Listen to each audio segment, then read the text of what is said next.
જય શ્રી કૃષ્ણ, જય માતાજી બધાને। અને આજે તો વિડીયોની શરૂઆત તો સાંજના 6 વાગે વિડીયોની શરૂઆત થઈ છે। અને આજે તો ભીંડાનું શાક બનાવવાનું છે, દેશી ભીંડાનું એવું છે। તો આજ તો તમને એની રેસીપી બતાવવાની છે મારે। ઘણા દિવસ તમે કઈ રેસીપીનો વિડીયો નથી આપ્યો ને, આજ તમને ભીંડાના શાકની આપવાની છે। ભીંડાનું શાક અમારે સાસમાં બનાવવાનું છે ને, તો દેશી ભીંડા છે। અને દેશી ભીંડાનું શાક તો છે કે બહુ જ મસ્ત થાય। દેહમાં તો આપણે બહુ સારા થાય ભીંડા। અત્યારે ગવાર સિઝન થઈ જ નહીં। અને આ છે ને આંબળા લાવેલા છે, અહીં તો મળતા ન હોય, ક્યારેક જ મળે દેશી ભીંડા। દેહમાંથી નથી આવેલા, આપણે અહીંથી લીધેલા છે, પણ દેહમાંથી આવ્યા હતા તો આપણે વિડીયો બનાવ્યો હતો। જો આંબળા લાવેલા છે, કિલો 1 આંબળા છે। અને બોળો કરશું તો પછી આમનામ ખાઈશું। આંબળા તો જો આમનામ ખાવામાં સારા। તો ફટાફટ આપણે ભીંડો સુધારવા મળીએ। ભીંડાને છે ને આમ કરીને જ સુધારાય, આમને નહીં આમ ગોળ સકડા ક્યારેય ન પાડો। આવી રીતના પહેલાં સુધારીને જોઈ લો, પછી સુધારું, કાંઈ હોય નહીં ભીંડામાં એમ। આમ સુધારીને દેખાઈ જાય આપણને। આમને આપણે ગોળ સકડા પાડીએ ને તો હળેલો ને એવું નીકળે તો ન ખબર રહે, આમ પેલા આપણને ખબર રહે। સાસમાં શાક તો બહુ જ મસ્ત થાય। હળેલો તો છે નહીં બધો ભીંડો, એમ તો સારો ભીંડો બધો તો નહીં સુધારી, થોડોક રાખશું। આટલો બધો તો બસ શાક બહુ વધી જાય આપણે। એમાં સાસ આવે કે નહીં એટલે ઝાઝુ થાય। ખાટી સાસ નાખવાની છે આમાં તો। દહીં પડ્યું છે એટલે ફેરવવાની છે। સુધારાઈ ગયા છે, થોડોક રાખશું। આટલો બધો તો બસ શાક બહુ વધી જાય આપણે।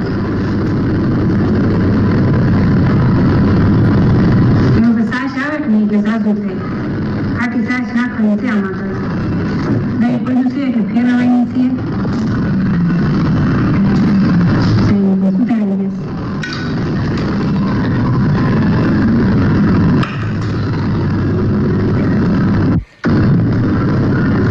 ભીંડો બધે તો નહીં સુધારી, થોડોક રાખશું। આટલું તેલ મૂકી દીધું છે। તેલ ગરમ થાય ને એટલે રાઈ નાખી અને વઘારીને બનાવું છું ભીંડાનું શાક। વઘારીને જ બનાવે, વઘારીને જ બનાવે એટલે આમ વઘાર નો નાખે। રાઈ, જીરું અને હિંગ થોડીક નાખી દીધી અને ભીંડો।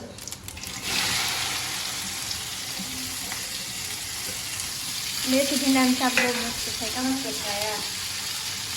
તો આ કૂણો છે ઓલો આવે ને એ કે દીબડા વાળો નથી ખાવતો, ભીંડાને નાખ।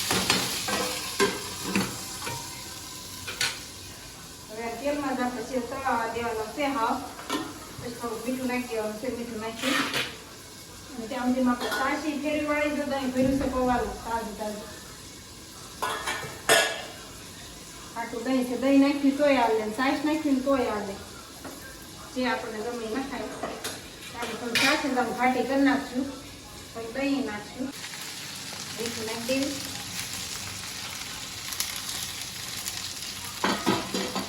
છે ને આપણે ચમચે કરીને નહીં હલાવવાનું, આમ હાંડી કે કરીને આવી રીતના હલાવવાનું, એટલે છે ને નીકળો ન થાય। સળી ગયો છે ને, આવું પછી બધું નાખી દઈએ, ઘડી ચડવા દઈએ છીએ। પછી હળદર ને ધાણા જીરું બધું નાખીને પછી સાસ નાખી દેવી, ત્યાં ઘડી પાકવા દઈએ। જો હળદર ને મરચું ને એવું નાખી દીધું છે, સાસ નાખવાની છે। હળદર, મરચું, મીઠું, ધાણા જીરું બધું નખાઈ ગયું છે।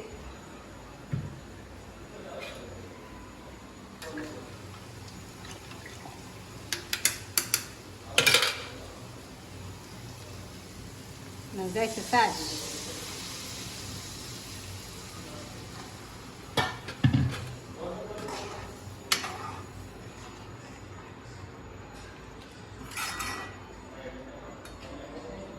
ભરખે પાકવા દેવાનું છે આપણે।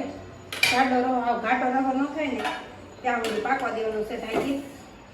ભીંડાનું શાક બની ગયું છે, જાવ કાંક બનીને થઈ ગયું છે તૈયાર।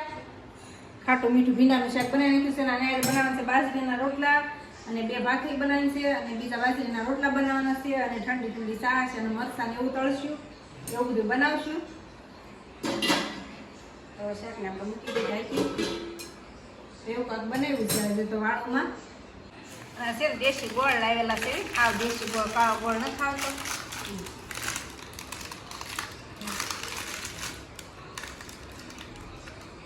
દવા આવતી જ નહીં દીદી એવું છે હાવ. અને ડબલામાં છે ભરવો જોઈશે. હાવ દેશી ગોળ છે. બરોબર. ડબ્બામાં ભરવો જોઈશે. હાવ દેશી ચોકલેટ ગોળ. લાગે કેડબરી. ચોકલેટ હા એવો જ છે. કેડબરી ચોકલેટ લાગે ને એવો જ છે. અને આ પાલક લાવ્યા છે દીદી, મને એવું થાય છે કે પાલક ઢોસા આપણે બનાવવા છે. બનાવી. હે? ઘણા સમયથી નથી બનાવ્યા.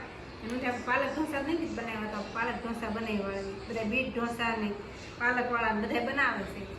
આપણે પાલકવાળા બનાવી નાખી. પાલક હારી છે, ભાજી કોઈને ભાવશે ને એવું થાય. પાલક હારી હતી ને મેં લઈ લીધી પૂળી એવું છે. ને અત્યારે આમથી પાલક ઓછી હોય. હવે શિયાળો આવશે ને એટલે હવે બધું શાકભાજી સારું આવશે, ધાણા અને બધી વસ્તુ. અત્યારે હજી થોડુંક ઓછું હોય. હવે તો વરસાદ રહી ગયો ને એટલે હવે સારા શાકભાજી બધા આવે છે.